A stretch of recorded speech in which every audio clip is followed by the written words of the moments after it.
Mañana martes, nuestro equipo, el Barcelona, afrontará el partido más importante de su temporada. Se estará jugando la final, llegar a la final contra el Inter de Milán. Un partidazo. Y sin duda estamos muy contentos como barcelonistas después de situaciones difíciles que hemos vivido. Ahora, los que no están contentos son esta gente de ESPN, estos personajes como el que están viendo ahí en pantalla, el Mr. Chip, que en vez de analizar la situación y lo que está haciendo el Barça, busca la manera de ensuciar la imagen de nuestro equipo. Ya lo hizo Fernando Palomo, no sé si se recuerdan que ya hice un video hablando sobre eso. Antes de la final de la Copa del Rey, el Real Madrid hizo ahí un ridículo, metiéndole presión a los árbitros. Y este señor, el Fernando Palomo, para justificar eso que hizo el Real Madrid, le echó la culpa al Barcelona. Que el que hace que sucedan esas cosas es el Barcelona por haber pagado a Negreira por servicios de los árbitros. En pocas palabras, lo que dijo, lo que dio a entender el señor Fernando Palomo fue que el Barcelona pagó árbitros. Y hoy lo hace el Mr. Chip. Ya lo hizo una vez, que llamó palancas al Barcelona. Bueno, otra vez lo vuelve a hacer. Vuelve a llamar palancas a nuestro equipo. De manera despectiva, peyorativa, para burlarse. Y es lo que vamos a contestarle. Voy a poner el audio y tal vez voy a ir parando poco a poco. Me disculpan, yo sé que a muchos no les gusta, pero es que no quiero que se me pasen ciertas cosas que este señor dice. Pero antes de poner el audio, quiero agradecerles a todos los que vienen aquí al canal, le dan un like, se suscriben, comparten los videos. Gracias porque estamos aquí formando un equipo para poder hacerle partido a esta caverna madridista que está por todos lados y aquí que está en ESPN Deportes. Bueno, pongamos el audio. Escuchen. Con éxito.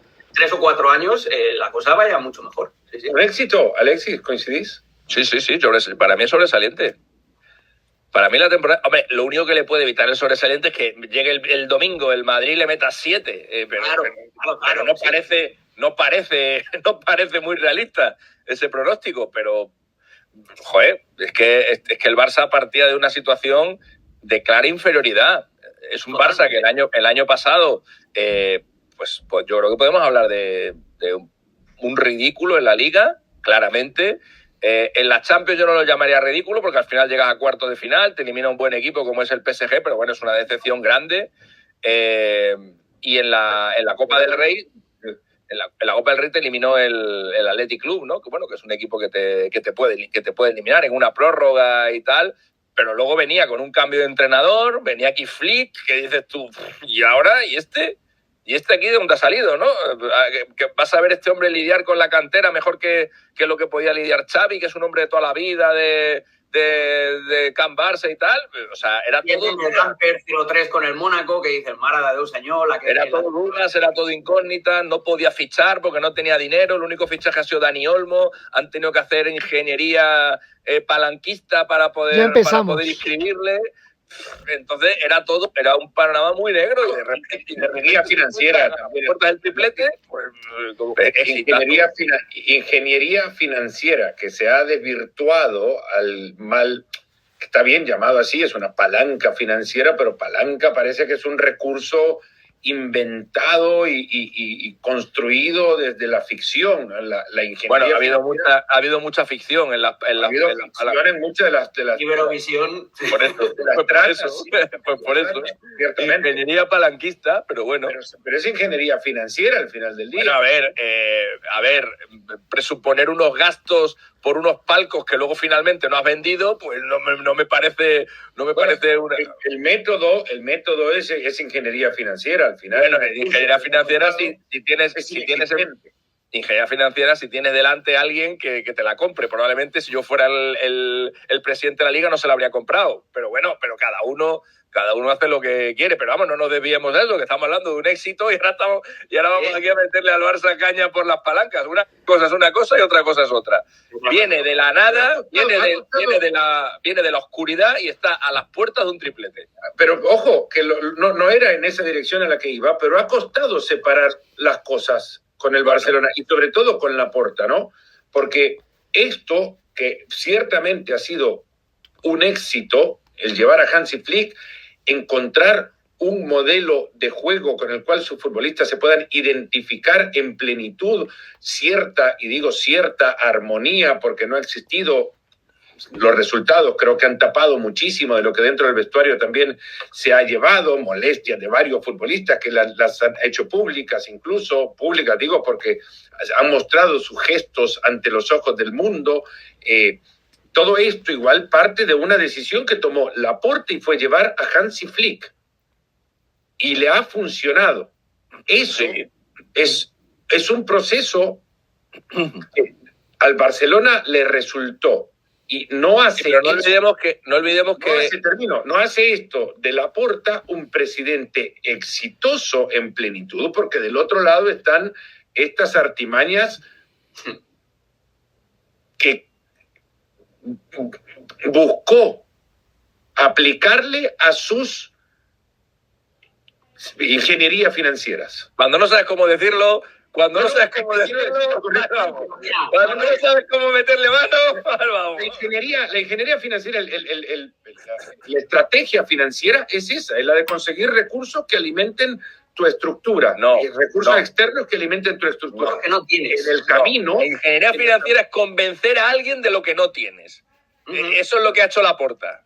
Por eso ha pasado todo lo que ha pasado con Dani Olmo, que llegó un momento que Tebas no se lo creyó. Por eso ha pasado todo esto. Pero al margen de eso, habrá que reconocerle a Laporta, por ejemplo, que cuando nadie pensaba que Guardiola podía ser un gran entrenador, él fue el principal instigador de que Guardiola entrenara al Barça contra la opinión de los directores deportivos y contra la opinión de todo el mundo. Contra la opinión no siendo el mismo caso que ahora. Porque Laporta acaba echando a Xavi porque Xavi un día en una rueda de prensa dice una cosa que no le gusta a Laporta y a Laporta se le infla sus partes y entonces pues ya estalla, lo echa y de ahí pues sí, luego confía en Hansi Flick. Pero no es lo mismo como Laporta confió en Guardiola a cómo ha llegado Hansi Flick al FC Barcelona. No, y en aquel momento habrá que decirlo también, Laporta estaba asesorado, Alex, por otras cabezas que hacían que los sobresaltos exabruptos y los extremos a donde ha llegado esta versión de Laporta que se cree capaz porque lo deportivo le tapa lo que administrativamente está haciendo mal y se cree capaz de hacerlo así porque se lo pueden perdonar porque en lo deportivo funciona. Por esto digo que se ha confundido muchas veces el Laporta y el éxito que ha tomado en sus decisiones, por lo menos esa decisión deportiva y el administrador Laporta del FC Barcelona. Esas cabezas que le hacían pensar evitaban todos estos exabruptos. Ya no está Cruyff, lamentablemente.